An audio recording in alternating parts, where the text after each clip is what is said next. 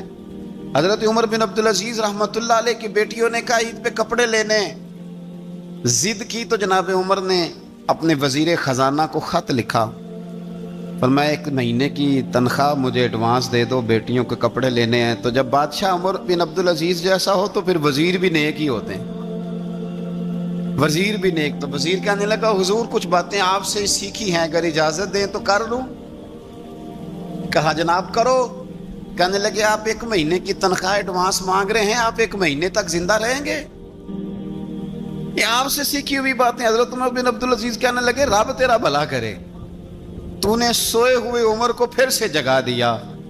بیٹیوں سے آ کے کہنے لگے پتر پرانے کپڑے دھو کے پہن لو، اگر کپڑے دھو کے پہن لوگی اور پہن کے رب کی بارگاہ میں کھڑے ہوگی تو رب تو پہلے ہی بڑا قبول فرمانے والا ہے، اللہ تو پہلے ہی بڑا قبول کرنے والا ہے۔ تو صاحب یاد رکھیں، حضرت عمر بن عبدالعزیز نے اپنے گھر کے اندر یہ ماحول پیدا کیا، اپنے گھر کے اندر یہ کیفیات آپ نے بنائیں، بنا کر کے سجائیں۔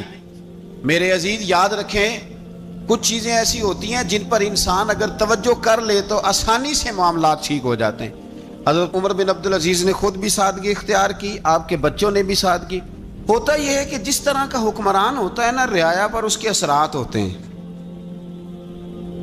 یہ ایک اصولی بات ہے۔ جس طرح کا حکمران ہو رعایا پر اس کا اس طرح کا۔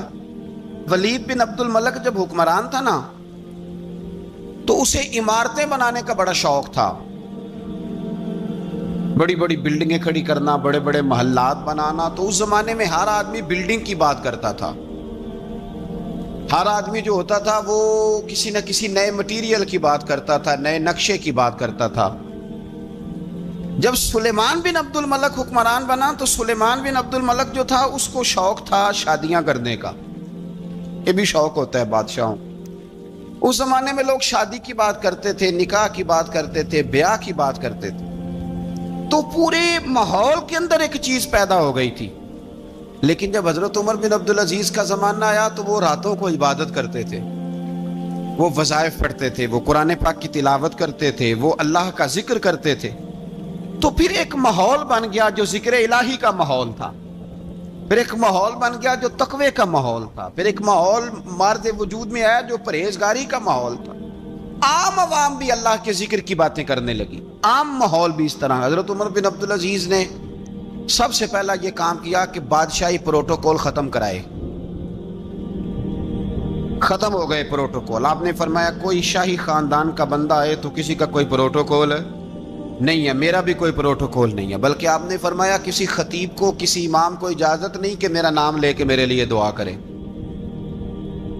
سب مسلمانوں کے لیے دعا کرنا، فرمانے لگے الحمدللہ میں مسلمان ہوں، جب تم مسلمانوں کا نام لے کے دعا کرو گے تو میں بھی اندر ہی آ جاؤں گا۔ اضافی طور پر نام لے کے دعا کرنے سے بھی روک دیا۔ حضرت عمر فاروق رضی اللہ تعالیٰ عنہ خادم سے کہنے لگے بوڑھی سے پوچھو۔ تو پوچھا اماں السلام علیکم۔ وعلیکم السلام۔ اماں کیا بات ہے؟ تو اماں کہنے لگی جاؤ دوڑو، تمہیں کیوں بتاؤں، دیہات کی سیدھی سادی بی بی، جاؤ بھاگ جاؤ۔ کہا نہیں اماں مہربانی کرو، اندر تو آنے دو۔ بڑی منت کے بعد اماں مانی۔ عمر فاروق عام آدمی نہیں جس سے دنیا کامتی ہے۔ حضرت عمر اندر گئے، اماں کیوں پریشان ہو؟ تو اماں کہنے لگی تمہیں کیوں بتاؤں، میرا اپنا دکھ ہے، چل اماں بتا دے، تیری مہربانی۔ تو اماں کہنے لگی میں ایک بیوہ ہوں، بے اولاد ہوں، کوئی میرا سہارا نہیں، مجھے عمر فاروق سے بڑی شکایت ہے، میرے اوپر 25 دینار کا قرضہ چڑھ گیا ہے اور 3 دن ہو گئے میں نے روٹی نہیں کھائی، اور عمر نے میری خبر نہیں لی۔ حضرت عمر کو پتہ چل گیا لوارث ہے، اس کا کوئی 2 4 10 ہزار ووٹ کوئی نہیں، ایک کو میکے سے 6 مربے نہیں لے کے آئی، ایک اکیلی تنے تنہا۔ اور بھائی جب اللہ کا خوف ہوتا ہے تو پھر انسان ان غریبوں کو بھی مناتا ہے، پھر ریڑھی والے کی بھی اہمیت بڑھ جاتی ہے، پھر رکشے والے کی قدر بھی بڑھ جاتی ہے۔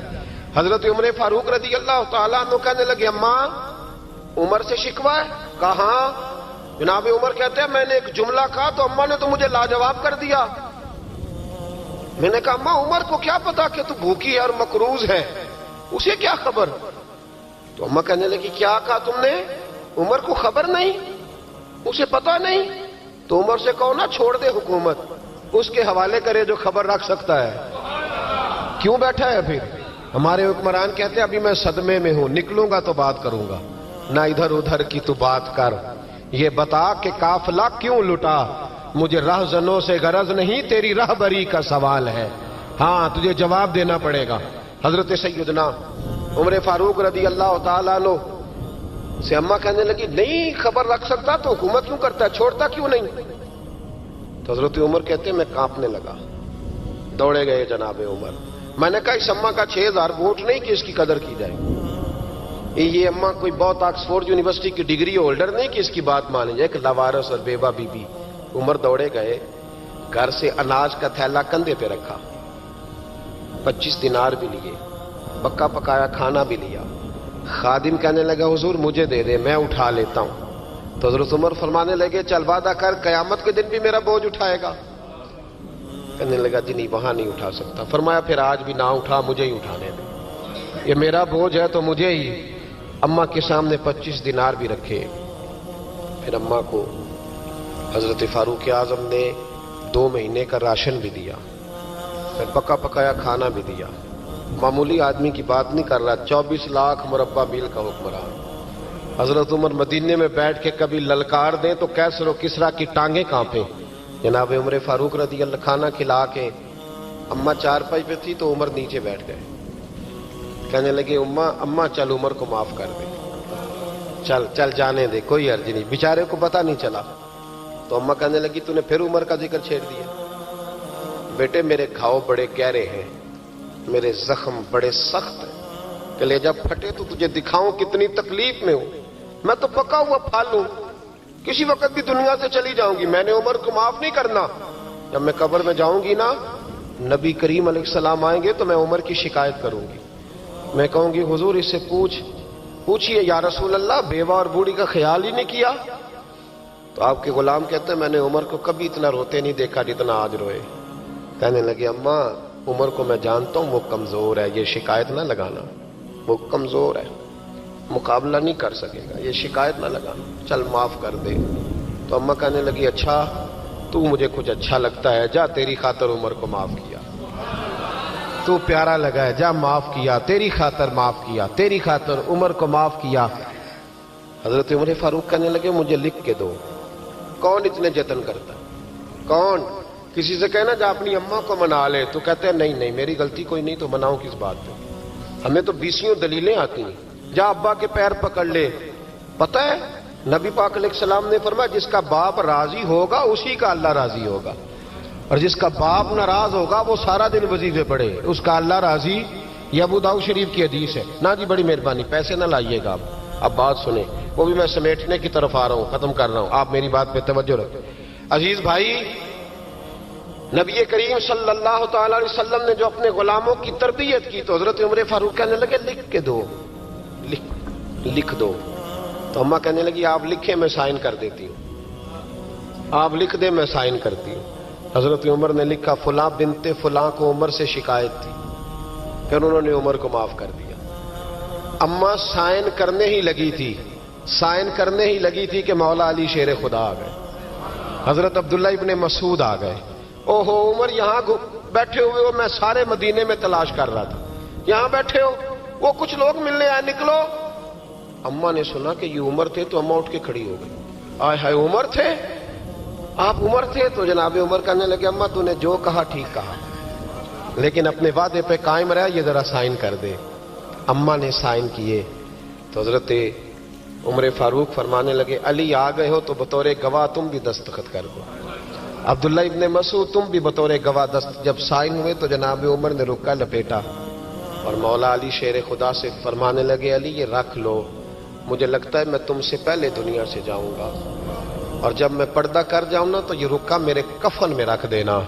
اگر حضور علیہ السلام نے پوچھا نا میری امت کے ساتھ کیا سلوک کر کے آئے ہو، تو رکا نکال کے کہوں گا یا رسول اللہ ایک بوڑھی ناراض تھی میں اسے بھی راضی کر کے آیا، حضور یہ میں راضی۔ بھائی جب تک ہم اللہ سے نہیں ڈرتے معاشرہ اصلاح پذیر نہیں ہو سکتا۔ حضرت عمر فاروق رضی اللہ تعالیٰ عنہ نا باہر والوں کا بھی بڑا سخت حساب کرتے تھے، بڑا۔ ایک گورنر صاحب نے لباس بڑا شاندار پہننا شروع کر دیا تھا تو حضرت عمر نے اتروا کے نا تو انہیں ٹاٹ کا لباس پہنا کے تو اونٹ چرانے کی ڈیوٹی دے دی تھی، اتنا سخت احتساب کرتے۔ کسائی کی دکان پر بھی 1-2 گھنٹے کھڑے ہوتے تھے، جو آدمی مسلسل 2 دن گوشت خریدتا تھا نا فرماتے تھے اس کا ٹیکس بڑھا دو، لوگوں کو دال نہیں مل رہی اور یہ روز گوشت کھاتا ہے۔ حضرت فاروق اعظم، اس کو جزیہ کہا جاتا تھا، یا کچھ اور معاملات ہوتے تو بڑھا دیتے تھے۔ مسلسل جو 2 دن آدمی گوشت کھاتا تھا، فرماتے تھے مدینے میں غربت ہے، اگر یہ والا نظام تم کرو گے تو غریب لوگ کس کی طرف دیکھیں گے۔ لیکن اس سے زیادہ بڑھ کر جو ان کی زندگی کا معیار اور سٹیٹس تھا وہ یہ تھا کہ اپنے گھر کا خاص خیال رکھتے، خاص توجہ کرتے۔ ملک شام سے اور ایران سے کچھ لوگ آپ کی خدمت میں آئے تو وہاں سے کچھ کنیزیں بھی آئیں، ان کے بادشاہ پیغام لے کے۔ شاہ ایران کی کنیز کو ملکہ نے کہا کہ نا حضرت عمر کی زوجہ کو دیکھ کے آنا ذرا کس طرح کی ہے۔